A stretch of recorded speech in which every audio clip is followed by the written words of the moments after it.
خواتین کے لیے بھی جنت کا موقع ہے۔ کیسے؟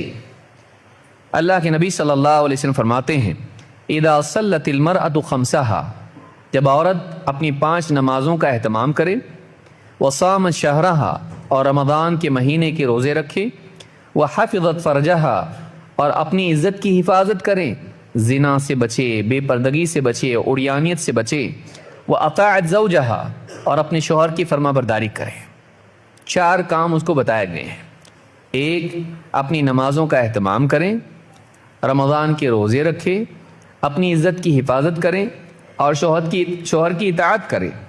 قیل لہا، قیامت کے دن اس سے کہا جائے گا یا اس سے کہا جاتا ہے ادخل الجنت من ای ابواب الجنت شئتی، تو جنت میں جس دروازے سے چاہے داخل ہو جا، تو اس لائق ہے کہ تیرے لیے کوئی دروازہ منع نہیں ہے۔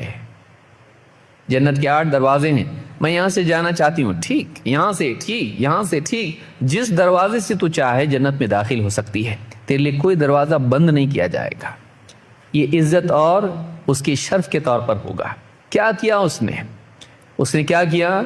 رب کا حق ادا کیا نماز کے ذریعے سے، اور اپنے اندر صبر پیدا کیا، اللہ کی خاطر اپنی غذا کو، اپنی شہوت کو چھوڑا، اور اپنے آپ کو پردے میں رکھا، اور زنا سے، بے حیائی سے بچایا، اور اسی کے ساتھ ساتھ اس نے اپنے شوہر کی فرما برداری کی، تابعداری اختیار کی، شوہر سے بدتمیزی نہیں کی، شوہر کی نافرمانی نہیں کی، بلکہ شوہر کی تابعدار رہی۔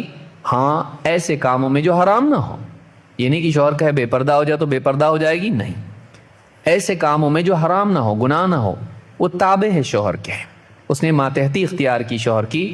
بس یہ 4 کام کر لے، چاہے وہ غریب ہو، امیر ہو، پڑھی لکھی ہو، ان پڑھ ہو، خوبصورت ہو، بدصورت ہو، بڑے خاندان کی ہو، چھوٹے خاندان کی ہو، کچھ نہیں، اگر یہ 4 کاموں کرتی ہے تو وہ جنت میں جائے گی، بلکہ ایسے کہ اس سے کہا جائے گا جس دروازے سے تیرا جی چاہے جنت میں چلی جا۔